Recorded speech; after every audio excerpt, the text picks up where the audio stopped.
I want to talk about like this hiccup of physicality. And as you can see, and it's funny, I go back and forth about talking about this, but as you can see, I'm not fully manifested here on the right side in the physical.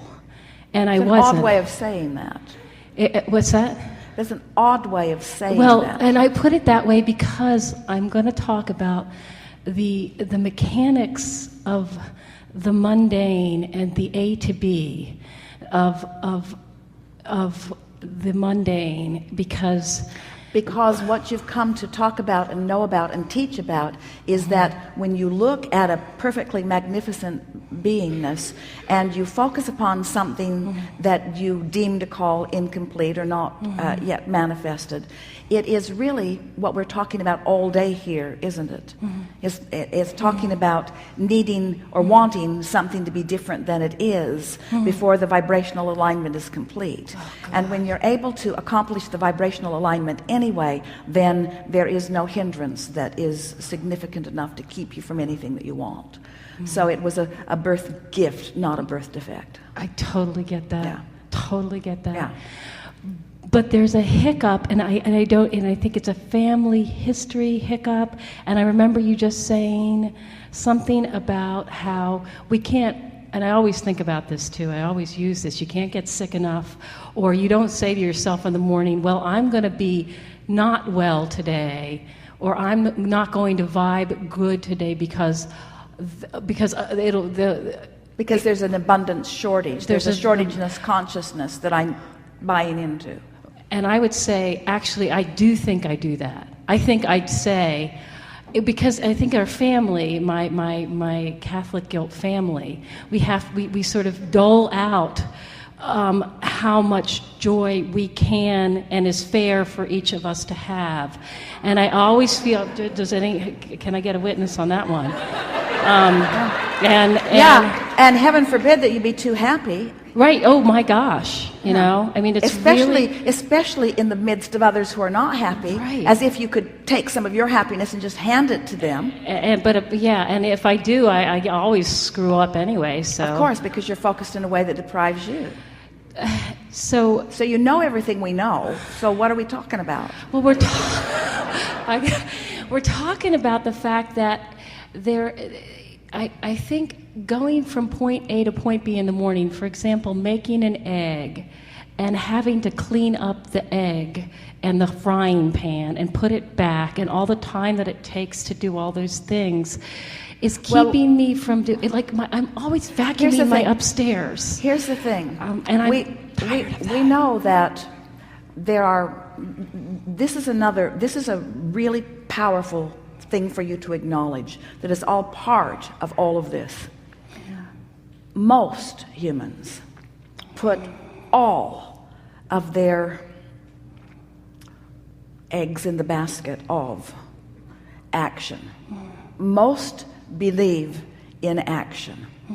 And in believing in action, then anything that seems to diminish their ability to act seems like a handicap or a disadvantage that causes them then to vibrationally disallow the advantages that are really the advantages.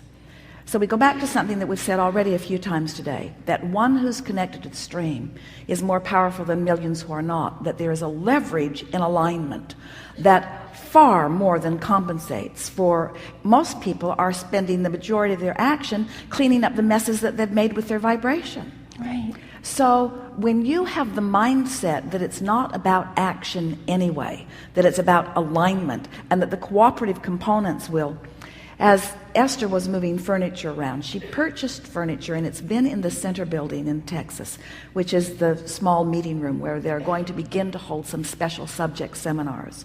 So she's sort of getting it ready, equipment-wise and beauty-wise. It's like the winery that is being prepared for what will come next. So there may even be wine, who knows. So in the process of moving things from here to there and here to there and here to there and here to there and here to there.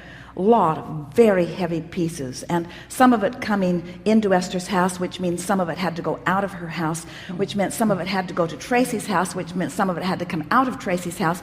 So it was just things. And are you doing all that? Is Esther doing all that, or she got people? That's what I want to know. Well, here we come. Okay. So it's been in the planning process for a while and building to a point of culmination when a perfect idea flowed into Esther's mind that with all of this furniture, why not hire a furniture moving company?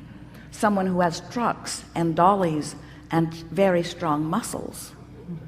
So as she's watching these men who do this all day, every day, move pieces that are heavier than should exist on the planet from place to place, she felt such a satisfaction of things clicking into place. But here's the piece that's for you, the big piece that's for you.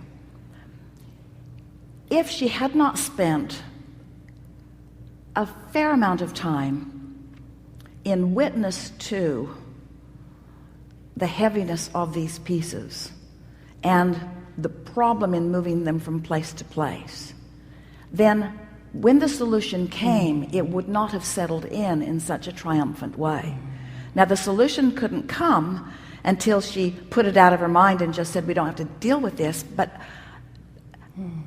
she awakened one morning and the thought was powerful within her that now it's time, things are in place, and all of the ideas began to flow about what to do with what to do with what to do with what to do with what. And then it comes together. Now, for someone listening from the outside, it sounds like, well, a very simple thing. You pick up a phone, you call somebody with a truck and muscles, and they come over and just move things around. But there's far more to everything action-wise in your world than just performing the action. And when you take the time to align the energy and then you follow through with the inspired action, then the action is a blissful sort of action. I don't know when to stop and to begin to meditate. Like, I should stop in the middle of vacuuming my upstairs and go, okay, it's time to go into the meditation room and meditate, because I remember you saying something about... Well, we'd just as soon you vacuum as meditate. We're not saying that one is more spiritual than the other. Okay. There's something very nice about vacuuming. There's something very nice about making your space the way you want it to be. Yeah. But what we are talking about is inspired action. And if you're feeling guilty about not doing something else when you're vacuuming or doing anything, the reason that people get out of balance is because they're doing things that they either don't want to do, or they're doing things that they don't believe that they should be doing, or they're doing things that take lesser precedence in the hierarchy of things that are important to them. And we say, and all of those things are taking action from a place of misalignment. If you take the time to align first, and then here's the rule of thumb that we would follow. I want the majority of my action to be inspired action. And we know that often you're in a place, here you are, you already have employers or employees, it's about the same, because either of you is responsible to the other of you. You have families that you're responsible to. You have things that you feel that you have to do. There's not, it's a rare person who says, I am free to only do what I feel like doing in any moment, because you make commitments and then you want to follow through with those commitments. So action is something that, in the minds of most of you, is a requirement. But you could soften that feeling of requirement by saying, oh yeah, there are a lot of things that I need to do or want to do, but I'm going to summon and allow the powerful energy that creates worlds and utilize it as the leverage in the action that I'm involved with. So that just means be happy in your work, be happy in your day. So for example, let's say that you're vacuuming and feeling guilty about it for whatever reason, thinking I should be doing something else. Or angry. Angry because I have to do it? Yeah, or that it's not done yet, or that I can't go on to the next thing. All right, so you're feeling negative emotion about it, which means you're vacuuming all by yourself. You don't have source with you. You don't have source focused with you. You're not going to find that earring that's under the sofa because you are angry. You're not going to be inspired to any other action that could make it better. And most important, you're not going to enjoy that activity. Do you know that there are people out there running around in circles looking for exercise when they could be vacuuming? In other words, when you get tuned in, there are all kinds of things. We haven't really spoken it yet, but we want to, while we are all here and poised in this position, to remind you that you are an extension of Source, and that Source has access to every nerve in your body, to every muscle in your body, to every atom in your body, to every molecule of your body. Source is part of the thoughts that you think, and your relationship to Source is everything about the emotion that you feel.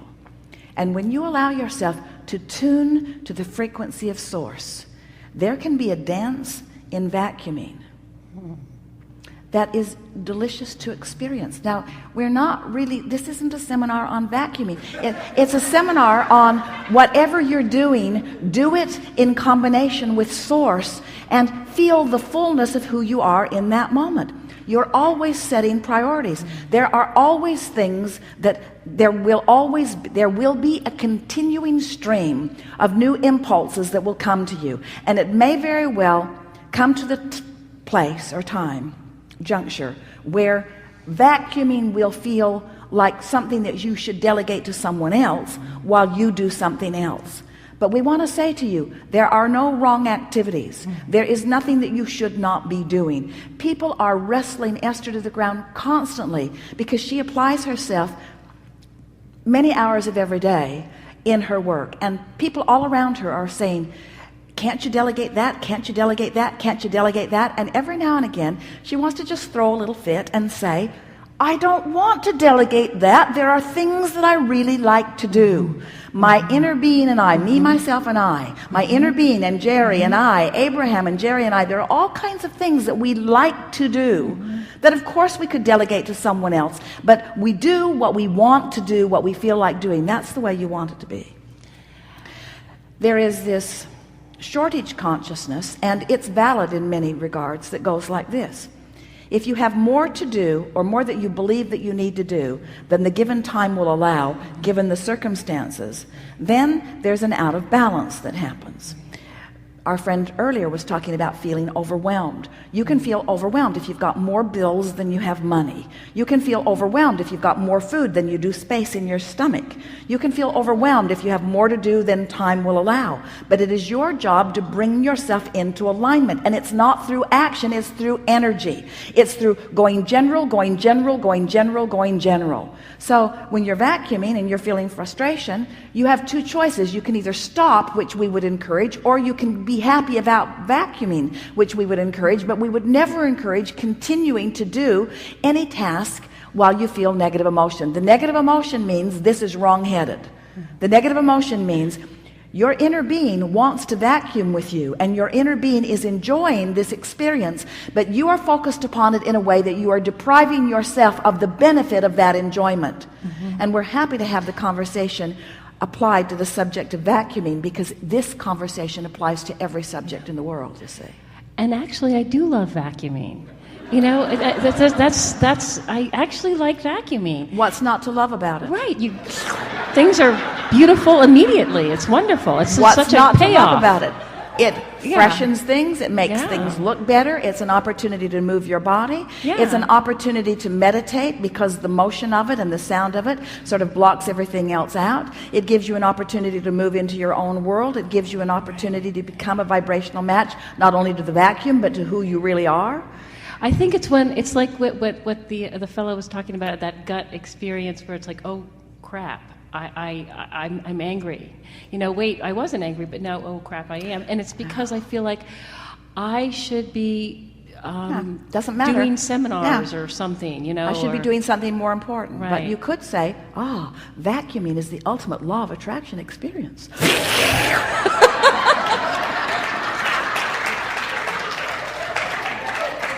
just find a way to make yourself happy doing whatever it is you are doing. And if you find a way to make yourself happy doing whatever it is you are doing, before you know it, you'll only be doing the things that make you happiest. That's really the way it turns out.